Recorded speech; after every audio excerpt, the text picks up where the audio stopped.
पालघर साधू हत्याकांडानंतर चर्चेत आलेले काशीनाथ गोविंद चौधरी यांच्या विरोधात कासा पोलीस ठाण्यात हिंसाचाराचा गुन्हा दाखल करण्यात आला आहे। 23 डिसेंबर 2025 रोजी सकाळी 10:30 वाजण्याच्या सुमारास क्रिकेट मैदानाशेजारी ही घटना घडली। मिळालेल्या माहितीनुसार मैदानाजवळ चहा, वडापाव आणि थंड पेयांचा स्टॉल उभारण्यात आला होता। याच ठिकाणी अजय सावर आणि त्यांचे भाऊ राहुल सावर उपस्थित होते।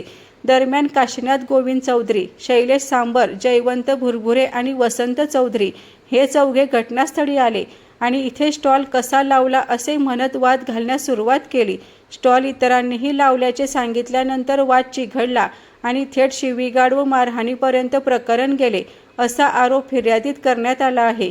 जयवंत भुरभुरे आणि काशीनाथ चौधरी यांनी लाकडी बांबूच्या दांडक्याने अजय सावर यांच्या हातावर, पायावर आणि पाठीवर जोरदार मारहाण केली। इतर आरोपींनीही हाताने मारहाण करत जीवे मारण्याची धमकी दिल्याचा गंभीर आरोप आहे। या हल्ल्यात अजय सावर वय 27 वर्ष, व्यवसाय ड्रायव्हर जखमी झाले असून त्यांच्यावर कासा उपजिल्हा रुग्णालयात उपचार करण्यात आले। तसेच या झटापटीत सखाराम मिसाळ यांनाही दुखापत झाल्याची माहिती आहे।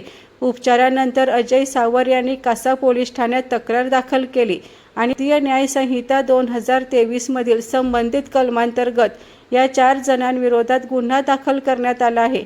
या प्रकरणाचा पुढील कारवाई सुरू आहे।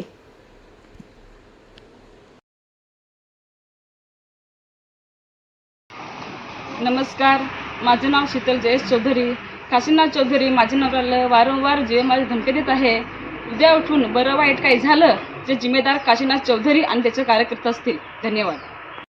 ते दुकान आमचं, माझं आणि माझ्या वडिलांचं होतं। तिथे अजय सावर येऊन बसलेला होता, थंडा पीत होते। तर त्याचा काही तिथे दुकानामध्ये इन्व्हॉल्व होताच नाही, तर त्याला सुद्धा भरपूर मारपीट केली। लाकडाने मारलंय, हाताने मारलंय आणि वडिलांना मारलंय आणि मारणारे त्यांचे 4-5 कार्यकर्ता सुद्धा आहे। माझे नाव अजय रत्ना सावर। 23 तारीखला मी तिकडे गेलो ग्राउंडवरती। तिकडे गेल्यावरती मी दुकानात जाऊन बसलो। त्याच्यानंतर काशीनाथ चौधरी, त्याच्याबरोबर संगतीत आले जयवंत भुरभुरे, वसंत चौधरी, शैलेश सांबर हे आलेत आणि डायरेक्ट मारायलाच घेतले। त्यांनी पहिले अरुणला मारले, नंतर त्याच्या बाबांना मारले आणि मी ते साईडलाच बसलेलो होतो। नंतर त्यांनी मला मारलं। मी सांगतो मला कशाला मारता? ते काय बोलत नव्हते, मला सांगून मारत, तुम्ही फटाकडे कशाला फोडले, तुम्ही हे करता ते करता। बरं आम्ही काय केले? असे करून मला मारलं त्यांनी।